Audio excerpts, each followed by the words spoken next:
नमस्कार, कार्यक्रम खबर दुनिया की में आपका स्वागत है। मैं हूं अश्विनी कुमार मिश्र। एक बार फिर उत्तर कोरिया के तानाशाह ने बैलिस्टिक मिसाइल का परीक्षण कर पूरी दुनिया को हैरत में डाल दिया। लेकिन पूरी दुनिया ने एक बार फिर से एक सुर में इस कदम की निंदा की। स्पेन और इराक में कई हिस्सों में जनमत संग्रह की बातें चल रही हैं। लोग आज़ाद होने की मांग कर रहे हैं। जातीय हिंसा और राजनीतिक हिंसा में कई लोग अपनी जान गंवाए हैं, तो तूफान और आगजनी की वजह से कई लोगों की, निर्दोष लोगों की मौत भी हुई है। होंगी कई अहम खबरें और साथ ही साथ आपको बताएंगे कि कौन ब्रह्मांड के रहस्यों पर अब तक पर्दा हटाने का काम करता था और कौन शनि ग्रह की चाल पर नजर रखता था। लेकिन शुरुआत करते हैं बड़ी खबर के साथ। संयुक्त राष्ट्र के कड़े प्रतिबंधों का भी नहीं हुआ असर। उत्तर कोरिया ने जापान के ऊपर से फिर दागी मिसाइल। अमेरिकी राष्ट्रपति ने कहा, करेंगे बड़ी कार्रवाई। लंदन के ट्यूब ट्रेन में आतंकवादी हमला, 30 लोग घायल। विस्फोट में आईडी का हुआ इस्तेमाल। मामले में 18 वर्षीय संदिग्ध गिरफ्तार। आतंकी संगठन आईएस ने ली हमले की जिम्मेदारी। स्पेन ने कैटालोनिया की वार्ता की पेशकश को किया खारिज। कहा, जनमत संग्रह में सार्वजनिक धन का 1 यूरो भी नहीं होगा इस्तेमाल। स्पेन से आजाद होने को लेकर कैटालोनिया जनमत संग्रह पर अड़ा। कांगो लोकतांत्रिक गणराज्य में बुरुंडी के 34 शरणार्थियों की गोलीबारी में मौत। सरकार का दावा, एक जेल पर शरणार्थियों के समूह का धावा बोलने के बाद शुरू हुआ संघर्ष। 20 साल का लंबा सफर हुआ, अनंत अंतरिक्ष में विलीन। नासा का अंतरिक्ष यान कैसिनी चला अंतिम सफर पर। 20 साल चले लंबे सफर के दौरान कैसिनी ने सौरमंडल के बारे में दी अद्भुत जानकारियां। सबसे पहले बात करते हैं उत्तर कोरिया के तानाशाह की। अंतर्राष्ट्रीय दबाव के बावजूद उत्तर कोरिया ने एक बार फिर जापान के ऊपर से प्रशांत महासागर में बैलिस्टिक मिसाइल दागा। संयुक्त राष्ट्र द्वारा लगाए गए प्रतिबंधों के जवाब में प्योंगयांग ने यह उकसावे वाला परीक्षण किया। लिहाजा एक बार फिर संयुक्त राष्ट्र सुरक्षा परिषद ने आपात बैठक कर और कड़े प्रतिबंध लगाने की बात कही। जापान ने उत्तर कोरिया के इस परीक्षण को अक्षम्य माना और अंतर्राष्ट्रीय समुदाय से उत्तर कोरिया के खिलाफ निर्णायक कदम उठाने की अपील की। बैठक में चीन और रूस ने भी उत्तर कोरिया के इस कदम की आलोचना की। हालांकि चीन ने मामले को बातचीत के जरिए सुलझाने की वकालत की है। जापान का होकाइडो शहर सुबह के करीब 7 बजे थे। अचानक पूरा शहर सायरन की आवाज से गूंज उठा। यह हमले से बचने की चेतावनी थी। हालांकि वास्तव में ये कोई हमला नहीं था, बल्कि उत्तर कोरिया द्वारा जापान की ओर दागी गई मिसाइल का खतरा था। मिसाइल करीब 770 किलोमीटर की ऊंचाई तक गई और करीब 3700 किलोमीटर का सफर तय किया। बीते 18 दिनों में ये दूसरी बार है जब उत्तर कोरिया ने जापान पर मिसाइल दागी है। 29 अगस्त को उत्तर कोरिया ने जापान के ऊपर से हवासोंग 12 मिसाइल दागी थी। ये भी इंटरमीडिएट रेंज बैलिस्टिक मिसाइल थी। 3 सितंबर को ही उसने 6वां परमाणु परीक्षण किया था। इस परीक्षण के बाद संयुक्त राष्ट्र सुरक्षा परिषद ने उत्तर कोरिया पर 8 नए प्रतिबंध लगा दिए थे, जिसके जवाब में उत्तर कोरिया ने जापान को डुबोने और अमेरिका को राख और अंधेरे में बदल देने की धमकी दी थी। जापान ने कहा कि उकसावे की कार्रवाई को कतई बर्दाश्त नहीं किया जाएगा और उत्तर कोरिया को उसी के शब्दों में जवाब दिया जाएगा। उत्तर कोरिया पर ठोस दबाव डालना बहुत महत्वपूर्ण है। स्थिति से निपटने के लिए जापान, अमेरिका और दक्षिण कोरियाई सहयोग को मजबूत करने की जरूरत है। ताजा मिसाइल परीक्षण की चौतरफा निंदा की जा रही है। संयुक्त राष्ट्र सुरक्षा परिषद की बुलाई गई आपात बैठक में प्योंगयांग से इस तरह की कार्रवाई को तत्काल रोकने को कहा गया। संयुक्त राष्ट्र में अमेरिकी राजदूत निकी हेली ने कहा कि अगर कड़े आर्थिक पाबंदियां कारगर नहीं होती हैं, तो वॉशिंगटन के पास सैन्य कार्रवाई के और विकल्प भी मौजूद हैं। हालांकि संयुक्त राष्ट्र में रूसी राजदूत वैसिली नेबेंजिया ने कहा कि कूटनीति ही इस संकट का एकमात्र रास्ता है। मैं एक बार फिर दोहराता हूं कि मामले का राजनीतिक कूटनीतिक समाधान निकाले जाने की जरूरत है। बैठक से पहले अमेरिका और चीन और रूस के बीच इस मुद्दे पर तब विवाद पैदा हो गया जब अमेरिका ने इसकी सारी जिम्मेदारी इन दोनों देशों पर ही डाल दी थी। I am hopeful that China, as a great country, a world power, मैं समझता हूं कि चीन तेल की आपूर्ति को शक्तिशाली उपकरण के तौर पर इस्तेमाल करते हुए कोरिया को समझाने की कोशिश करेगा।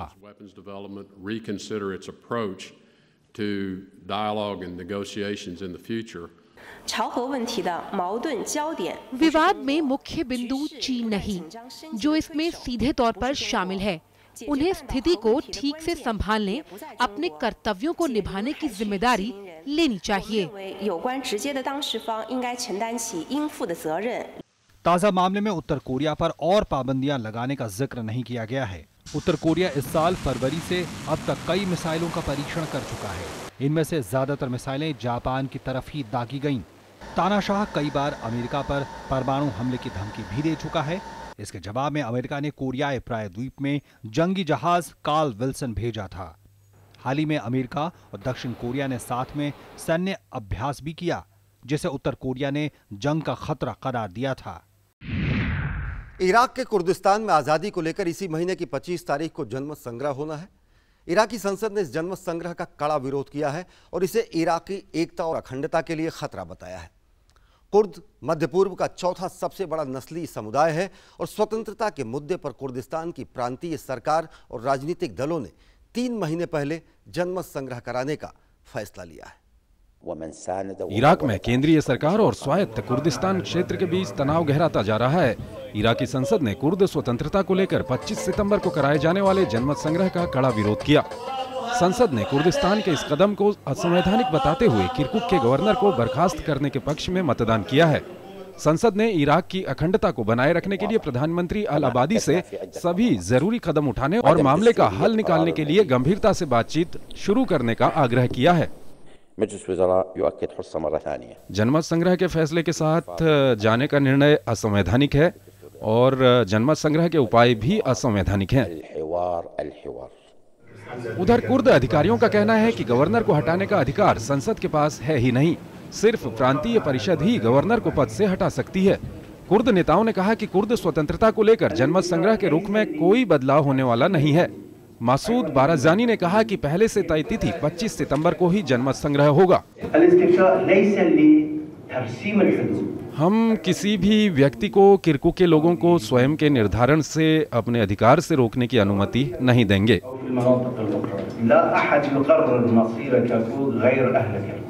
तेल समृद्ध और तुर्क और अरब आबादी वाले किरकुक का नियंत्रण इस समय कुर्द पशमर्गा बलों के हाथ में है। कुर्द पशमर्गा बलों ने आईएस के लड़ाकों को खदेड़कर इस पर नियंत्रण किया था। कुर्द मध्य पूर्व का चौथा सबसे बड़ा नस्लीय समुदाय है, लेकिन उनका कभी भी कोई स्थायी राष्ट्र नहीं रहा है। इराक में कुर्दों की आबादी 15 से 20% तक है, लेकिन यहाँ अरब समुदाय के नेतृत्व वाली सरकारों में उनका दशकों तक शोषण होता रहा। सद्दाम हुसैन के जमाने में कुर्दों का बड़ा नरसंहार हुआ और करीब 2000 गांव पूरी तरह बर्बाद कर दिए गए। 1991 के खाड़ी युद्ध के बाद कुर्दों ने स्वायत्तता हासिल की थी। कुर्दों की आबादी ईरान, तुर्की और सीरिया में भी फैली हुई है। तुर्की और ईरान तुर्क आजादी के खिलाफ हैं, जबकि इजराइल इनके पक्ष में खड़ा है। कुर्दिस्तान की प्रांतीय सरकार और राजनीतिक दलों ने 3 महीने पहले स्वतंत्रता के मुद्दे पर जनमत संग्रह कराने का फैसला किया था। कुर्द अधिकारियों का कहना है कि यदि लोग स्वतंत्र राष्ट्र के लिए मतदान करते हैं तो इसका मतलब तुरंत आजादी नहीं होगा, बल्कि केंद्र सरकार के साथ अलग होने की लंबी बातचीत शुरू होगी। हालांकि इराक पूरी प्रक्रिया को ही असंवैधानिक बता रहा है। मलेशिया में एक धार्मिक स्कूल में आग लगने से 25 लोगों की मौत हो गई, जिनमें से अधिकतर छात्र हैं। राजधानी कुआलालंपुर के मध्य में स्थित ताहफिज दारुल कुरान इत्तेफाकिया नाम के 2 मंजिला इमारत में आग बुधवार भोर लग गई। दमकलकर्मी तुरंत ही मौके पर पहुंचे और करीब 1 घंटे में आग पर काबू पा लिया गया, लेकिन इससे पहले वहां भयानक तबाही मच चुकी थी। मलेशिया में बीते कुछ सालों में हुई यह आगजनी की सबसे भीषण घटनाओं में से एक बताई जा रही है। सिंगापुर में बिना मतदान ही हलीमा याकूब को देश की पहली महिला राष्ट्रपति चुन लिया गया है। हालांकि इस निर्वाचन को अलोकतांत्रिक बताकर लोग अब इसकी आलोचना भी कर रहे हैं। दरअसल हलीमा को राष्ट्रपति पद के लिए होने वाले चुनाव का सामना इसलिए नहीं करना पड़ा क्योंकि प्रशासन ने इस पद पर खड़े होने वाले उनके विरोधियों को अयोग्य करार दिया। मुस्लिम मलय अल्पसंख्यक समुदाय से आने वाली हलीमा याकूब संसद की पूर्व अध्यक्ष हैं। हालांकि सिंगापुर में ऐसा पहली बार नहीं हो रहा है कि सरकार ने राष्ट्रपति पद के उम्मीदवारों को अयोग्य करार दिया हो और फिर चुनाव के मायने ही खत्म हो गए हों। सिंगापुर में दशकों से ही एक ही पार्टी लगातार सत्ता पर काबिज है। पाकिस्तान की सुप्रीम कोर्ट ने पनामा पेपर्स लीक मामले में 28 जुलाई के अपने फैसले पर फिर से विचार करने से साफ इनकार कर दिया है और नवाज शरीफ द्वारा दायर पुनर्विचार याचिका को खारिज कर दिया है। 28 जुलाई के फैसले के खिलाफ नवाज शरीफ, उनके बच्चे और पूर्व वित्त मंत्री इशाक डार ने शीर्ष अदालत में पुनर्विचार याचिका लगाई थी, जिसे शुक्रवार को 5 जजों की बेंच ने खारिज कर दिया। लंदन के ट्यूब ट्रेन पर हुए आतंकवादी हमले के सिलसिले में पुलिस ने 18 वर्षीय एक युवक को गिरफ्तार किया है। पुलिस ने इसे जांच में एक महत्वपूर्ण घटनाक्रम बताया है। पार्सन्स ग्रीन भूमिगत स्टेशन में एक ट्यूब ट्रेन में शुक्रवार को आईडी विस्फोट के जरिए किए गए हमले में कम से कम 30 लोग घायल हो गए थे। हमले की जिम्मेदारी आतंकवादी संगठन IS ने ली है। जर्मनी में अगले हफ्ते होने वाले फेडरल इलेक्शन के लिए चुनाव प्रचार चरम पर है। आम चुनाव से पहले हुए एक सर्वेक्षण में चांसलर एंगेला मर्केल की पार्टी क्रिश्चियन डेमोक्रेटिक यूनियन को सबसे बड़े विपक्षी दल सोशल डेमोक्रेटिक पार्टी से आगे बताया गया है। लेकिन सर्वेक्षण में यह भी साफ हुआ है कि एंगेला मर्केल की पार्टी CDU की लोकप्रियता में 2 से 3% की गिरावट भी आई है। जर्मनी में चांसलर का चुनाव सीधे तौर पर नहीं होता है, इसे संसद के नवनिर्वाचित सदस्य एक गुप्त मतदान के जरिए तय करते हैं। जर्मनी में 24 सितंबर को होने वाले आम चुनाव से पहले चांसलर एंगेला मर्केल की पार्टी क्रिश्चियन डेमोक्रेटिक यूनियन को अपने सबसे बड़े प्रतिद्वंद्वी दल सोशल डेमोक्रेटिक पार्टी SPD से काफी आगे रहने की उम्मीद है। हालांकि पिछले कुछ दिनों में एंगेला मर्केल की पार्टी की लोकप्रियता में 2 से 3% की गिरावट दर्ज की गई है। जर्मन लोक प्रसारक ZDF की तरफ से कराए गए ताज़ा सर्वेक्षण के मुताबिक कुछ हफ्ते पहले तक CDU को 38% मतदाताओं का समर्थन हासिल था, जो अब गिरकर 36% तक पहुंच गया है। इसका मतलब साफ हुआ कि आगामी चुनाव में चांसलर एंगेला मर्केल की पार्टी CDU और उसकी समान विचारधारा वाली बेवेरियाई सहयोगी party Christian social union CCU संसद के निचले सदन यानी बुंडेस्टाग में सबसे बड़ा धड़ा बनकर उभरने वाले हैं। लेकिन सरकार के गठन के लिए CDU को किसी न किसी दल के समर्थन की जरूरत होगी। सर्वेक्षण के मुताबिक मर्केल के प्रबल प्रतिद्वंद्वी मार्टिन शुल्ज की पार्टी SPD के समर्थन में 1% का इजाफा भी हुआ, जिसके बाद पार्टी का समर्थन करने वाले मतदाताओं का प्रतिशत 23 तक पहुंच गया। इस सर्वेक्षण के मुताबिक धुर दक्षिणपंथी राजनीतिक पार्टी AFD को 10% वोट मिलेंगे। AFD शरणार्थियों और यूरोपीय साझा मुद्रा की कट्टर विरोधी है। AFD ने लाखों शरणार्थियों को जर्मनी में प्रवेश देने के फैसले से उभरे असंतोष की लहर पर सवार होकर पिछले महीनों में जर्मन राज्यों के करीब दर्जन भर चुनावों में फायदा उठाया। यहाँ तक कि इसने मर्केल के गृह राज्य CDU से ज्यादा समर्थन हासिल करने में भी सफलता पाई। कारोबारियों की पार्टी कही जाने वाली FDP को भी 10% वोट मिलने की संभावना है। ZDF ने 12 से 14 सितंबर के बीच कुल 1383 मतदाताओं की राय ली, जिसमें 39% मतदाताओं ने कहा कि उन्होंने अभी फैसला नहीं किया है कि चुनाव के दिन वो किस पार्टी को वोट करेंगे। स्पेन से अलग होने को लेकर कैटालोनिया के राष्ट्रपति कार्ल्स पुइगडमोंट 1 अक्टूबर को जनमत संग्रह कराने पर अड़े हुए हैं और उन्होंने इस संबंध में केंद्र सरकार की बातचीत की पेशकश को भी नकार दिया है। दूसरी ओर पुलिस ने जनमत संग्रह के पक्ष में शामिल सांसदों के खिलाफ आपराधिक मामला दर्ज कर लिया है। जनमत संग्रह को रोकने के लिए पुलिस सक्रिय है और जनमत संग्रह में इस्तेमाल होने वाली मतपेटिकाओं की तलाश में स्पेन पुलिस छापेमारी भी कर रही है। स्पेन के बार्सिलोना शहर में लाखों लोगों ने कैटालोनिया को स्पेन से आजाद करने की मांग करते हुए मार्च किया। इस प्रदर्शन के साथ जनमत संग्रह के लिए प्रचार अभियान का दौर शुरू हो गया है। अगले महीने स्पेन से आजादी के मुद्दे पर जनमत संग्रह होगा।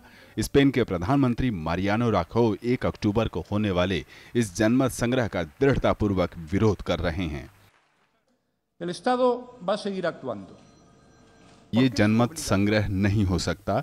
स्पेन की लोकतांत्रिक ताकतें कम न आंकें।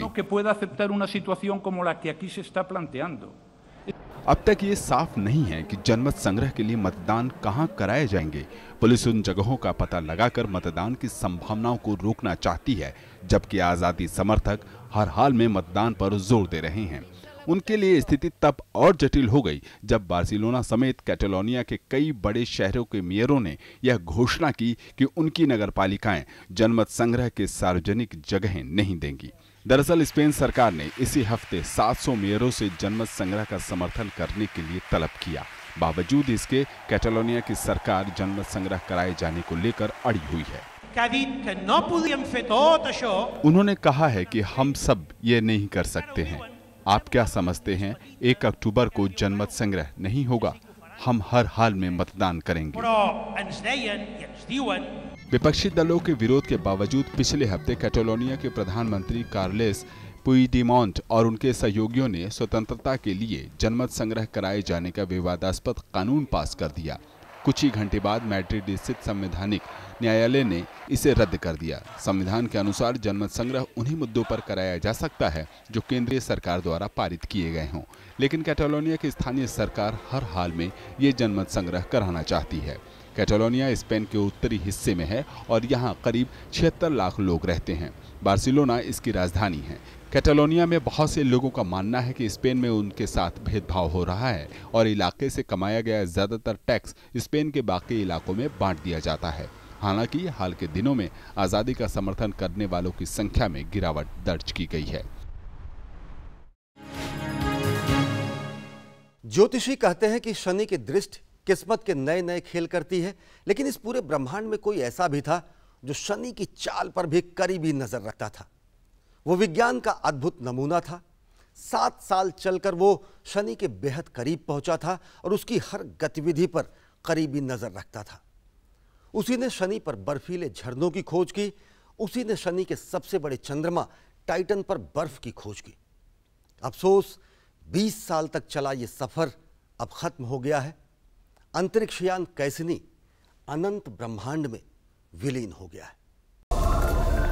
पृथ्वी के बाहर जीवन की परिकल्पना को नया आयाम देने वाले नासा के अंतरिक्षयान कासिनी का पटाक्षेप हो गया। शनि ग्रह के बारे में महत्वपूर्ण जानकारी देने वाले कासिनी का जब अंत हो रहा था, तब नासा के वैज्ञानिकों के लिए किसी भावुक क्षण से कम न थे। अंतरिक्षयान कासिनी की भावभीनी विदाई के वक्त वैज्ञानिकों का ये गम उसके समाप्त होने को लेकर था, लेकिन हर चेहरे पर संतोष का भाव भी था, क्योंकि 20 साल पहले शुरू हुए इस अभियान ने पिछले 13 वर्षों में शनि ग्रह की इतनी जानकारी दी जितना आज तक किसी अंतरिक्षयान ने नहीं दी। करीब 3.9 अरब डॉलर की लागत वाली इस परियोजना से 27 देशों के वैज्ञानिक जुड़े थे। शुक्रवार को जब ये शनि ग्रह के वायुमंडल में विलीन हो जाने के लिए करीब 1,20,700 किलोमीटर प्रति घंटे की रफ्तार से बढ़ा, तभी कासिनी के सिग्नल बंद होने की घोषणा हुई। Congratulations to you all. This has been an incredible mission, an incredible spacecraft, and you're all an incredible team. I'm going to call this the end of mission. दरअसल कासिनी को फ्लोरिडा के केप कैनावेरल से 1997 में छोड़ा गया था और इसके ठीक 7 साल बाद ये अंतरिक्षयान शनि ग्रह तक पहुंचा। 13 सालों तक कासिनी ने अनवरत शनि ग्रह की परिक्रमा की। कासिनी ने शनि के इर्द गिर्द 6 चंद्रमाओं का पता लगाया और एक विकराल आंधी के बारे में जानकारी दी, जिसने शनि ग्रह पर काफी हलचल मचाई थी। 22 फुट लंबे और 13 फुट चौड़े इस अंतरिक्षयान ने एनसेलेडाउस से निकलने वाले बर्फीले झरनों की भी खोज की थी और साथ ही इस बात का भी पता किया कि इथेन और मीथेन गैस के हाइड्रोकार्बन से बनी झीलों वाला टाइटन शनि का सबसे विशाल चंद्रमा है। 2005 में कासिनी ने टाइटन पर ह्यूजेंस नाम के एक छोटे यान को उतारा था। ये बाहरी सौरमंडल में पहली और अकेली लैंडिंग थी। कासिनी के अलावा 3 और अंतरिक्षयान शनि की तरफ भेजे गए थे, जिसमें 1979 में पायनियर 11, जबकि 1980 की दशक में वॉयेजर 1 और 2। हालांकि इन तीनों में से कोई भी उतनी जानकारी शनि के बारे में नहीं जुटा सका जितनी कासिनी ने जुटाई। अमेरिकी राष्ट्रपति डोनाल्ड ट्रंप के लिए राहत की खबर है। सुप्रीम कोर्ट ने शरणार्थियों पर व्यापक प्रतिबंध लगाने के ट्रंप के आदेश पर मुहर लगा दी है। दरअसल फेडरल कोर्ट ने कुछ दिन पहले ट्रंप के आदेश पर रोक लगा दी थी और इतना ही नहीं, फेडरल कोर्ट ने 24,000 अतिरिक्त शरणार्थियों को अमेरिका आने की भी अनुमति भी दे दी थी। पेरिस जलवायु समझौते को लेकर अमेरिका के रुख में नरमी आने की अटकलों को दरकिनार करते हुए व्हाइट हाउस ने इस बात पर जोर दिया है कि अगर समझौतों की शर्तों में नरमी नहीं लाई गई तो इससे बाहर हो जाएगा। पेरिस जलवायु समझौते पर सहमति बनाने के लिए मॉन्ट्रियल में चल रही करीब 30 देशों के पर्यावरण मंत्रियों की बैठक के बीच ये टिप्पणी आई है। गौरतलब है कि अमेरिका के राष्ट्रपति डोनाल्ड ट्रंप ने जून में अमेरिका को इस समझौते से बाहर कर दिया था। कांगो लोकतांत्रिक गणराज्य के पूर्वी क्षेत्र कामान योला में हुए संघर्ष में सैनिकों की गोलीबारी में बुरुंडी के 34 शरणार्थियों की मौत हो गई। हिंसा में कम से कम 100 लोग घायल भी हो गए। प्रशासन के मुताबिक एक जेल पर शरणार्थियों के एक समूह के धावा बोलने के बाद संघर्ष हो गया और फिर हिंसा भड़क उठी। शरणार्थी अपने 4 नागरिकों को रिहा कराने की मांग कर रहे थे। केन्याई राष्ट्रपति उहुरु केन्यात्ता ने मंगलवार को विपक्षी सांसदों द्वारा बहिष्कार के बावजूद विभाजनकारी और विनाशकारी नीतियों के खिलाफ चेतावनी देते हुए संसद के सत्र की शुरुआत की। विपक्ष ने केन्यात्ता की वैधता पर सवाल उठाते हुए चुनाव आयोग की आलोचना की। केन्या में 8 अगस्त को संसदीय, राष्ट्रपति और स्थानीय निकाय के चुनाव हुए थे, लेकिन सुप्रीम कोर्ट ने 1 सितंबर को परिणामों को खारिज कर दिया था और 17 अक्टूबर तक नए चुनाव कराने के आदेश दिए हैं। और अब आइए वास्तविकता के धरातल से रुख करते हैं रूपहले पर्दे की ओर। हॉलीवुड के मशहूर अभिनेता हैरी डीन स्टेनटेन का लॉस एंजलिस के अस्पताल में निधन हो गया। हैरी डीन की उम्र 91 साल थी। हैरी डीन ने the alien, the green mile, pretty in pink and the Avengers जैसी कई मशहूर फिल्मों में काम किया। उन्होंने 150 टेलीविजन शो और कई फिल्में की, लेकिन उनकी सबसे ज्यादा लोकप्रिय फिल्म पेरिस, टेक्सास मानी गई। उन्होंने गॉडफादर 2 फिल्म में भी काम किया और इस फिल्म के लिए उन्हें ऑस्कर के खिताब से भी नवाजा गया। 24 सितंबर को जर्मनी में संघीय चुनाव हो रहे हैं और इस बार के चुनाव में एक प्रभावी मुद्दा है शरणार्थी समस्या। सीरिया में हिंसा की वजह से जब कई देशों ने अपने दरवाजे बंद कर दिए थे, तो जर्मनी ने उदार मन से शरणार्थियों को पनाह दी थी, जिसका विपक्षी दलों ने विरोध भी किया था। अनेक मुद्दों के साथ ही जर्मनी की शरणार्थी समस्या आने वाले चुनाव में एक प्रमुख भूमिका निभाएगी। शरणार्थियों को लेकर जर्मनी के लोगों में अनजाना सा डर और जर्मन भाषा से अज्ञानता के कारण आमिर खलील के दिल में उस धरती को ही छोड़ देने का बार बार ख्याल आता था, जिसने मुसीबत की घड़ी में सर छुपाने की जगह दी। लेकिन करते भी क्या, वे आगे कुआं पीछे खाई जैसे हालातों का सामना कर रहे थे। उनके वतन सीरिया की सरजमी अपने ही लोगों के खून से लाल हो रही थी। भाई की गिरफ्तारी हो चुकी थी। पुलिस कभी भी उन्हें गिरफ्तार कर आला थामने वाले हाथों में बंदूक थमा सकती थी। उन्हें जबरदस्ती सेना में शामिल कर युद्ध के दलदल में ढकेल सकती थी। बस इसी डर से उन्होंने अपनी माटी को ही अलविदा कह दिया, जहां वे पैदा हुए थे, जहां चलना सीखा, जहां अपने देश को बदलने का सपना देखा। ऐसे हालात में परिस्थिति से लड़ना ही एकमात्र रास्ता रह गया था। लिहाजा उन्होंने इस हथियार को उठाया, जिसकी बदौलत आज न सिर्फ अपनी अधूरी पढ़ाई को पूरा कर रहे हैं, बल्कि इस जर्मन समाज में अच्छी तरह से घुल मिल गए हैं। वे फर्राटे से जर्मन बोलते हैं, क्रिसमस, ईस्टर जैसे उत्सव का हिस्सा बनते हैं। आप हमेशा भविष्य के लिए उम्मीदें रखते हैं। आपके पास सपने हैं और ये सपने कभी रुकते नहीं हैं। आपके पास भविष्य के लिए योजनाएं हैं, जिसे पूरा करने के लिए आप हमेशा प्रेरित होते हैं। अनजान देश, नए लोगों के बीच पनाह पाने वाले खलील अकेले नहीं हैं। ये साल 2015 था, जब जंग से बेहाल इंसानों का रेला पनाह की तलाश में यूरोप का रुख कर रहा था। ज्यादातर देशों ने अपनी सीमाएं बंद कर दी थी। जर्मनी की चांसलर एंगेला मार्केल ने इन शरणार्थियों के लिए दरवाजे खोल दिए।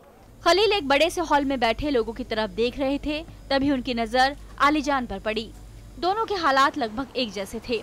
जल्दी ये मुलाकात दोस्ती में बदल गई और यहीं से जिंदगी को नई दिशा देने की कोशिश शुरू हुई, जो मंजिल की ओर तेजी से बढ़ने लगी।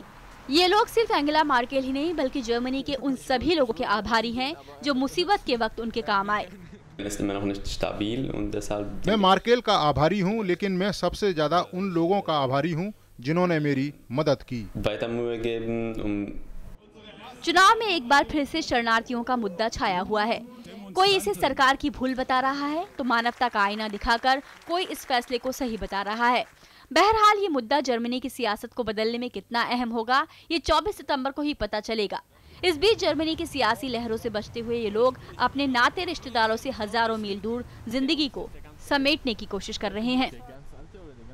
खबर दुनिया के कार्यक्रम के आज के अंक में बस इतना ही। आप अपने सुझाव और प्रतिक्रियाएं हमें ईमेल कर सकते हैं। हमारा ईमेल का पता है khabarduniaki@gmail.com।